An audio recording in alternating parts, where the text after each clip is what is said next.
I started energy healing when I was 12. And Oh, wow. yeah, so it was really during my teenage years in high school.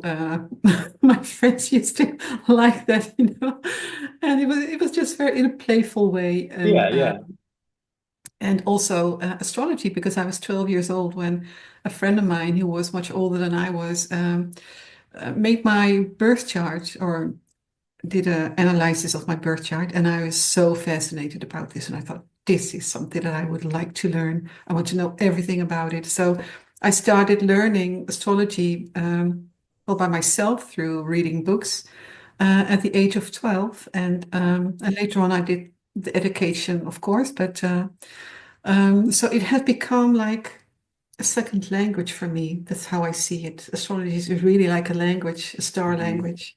Yeah. Yeah, And it yeah. makes sense how you're so adaptant be at such a young age because it is like learning a different language. And if you're born in that environment, it's just second nature to you because I do my best with astrology, but it's just sometimes it's just like whew, way over my head.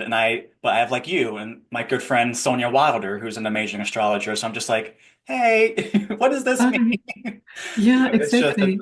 it's a lot. It's a lot to process. It's a gift.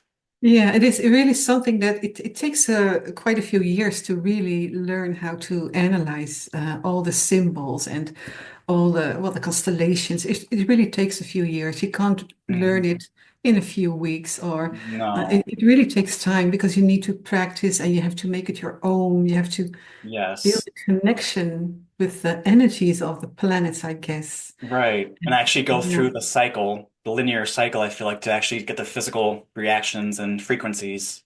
Yeah. Exactly, exactly. And Yeah. of course, we all know the moon, who has its 28 days cycle. Yeah. And most people can feel the cycle of the moon. But we also can feel the cycle of the sun or other planets as well, although that usually happens on a subconscious level. Right. And I think for quantum healers, it is such a great tool to use because we are working with extraterrestrial consciousness in quantum healing.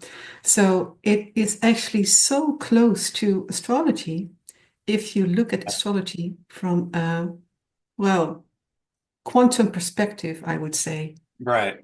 Yeah. Yeah, Yeah. That's yeah, one thing that I just love about it is, for me, it's the words.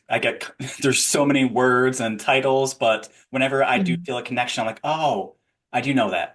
Like that makes so yeah, much sense. That's one thing I've yeah, always been drawn to astrology is just the resonance with it. Because it's not yeah. like a horoscope prediction type of thing. Yeah. Exactly. And I feel that this is the most important reason to use astrology, not for making predictions, because that's quite difficult. But it's about understanding who we are and what our place in the cosmos is. Hmm. And if you learn to see the cycles of the stars and the planets, you start to understand what our own role is within all these cycles, and how everything that is happening in nature is happening within ourselves. And so, yes, it's really fascinating. Yeah. And one of the And, comforting things for me is, again, the resonance of, oh, I'm feeling this. Is it more a personal thing? Is it a collective thing? Is it what's going on in the cosmos? Like sometimes I even forget it's a full moon, but I'm just like, wait a minute. Ooh, I think it's a full moon coming up. And then I check, like, oh, yeah. Oh, it is. exactly, Yeah. exactly.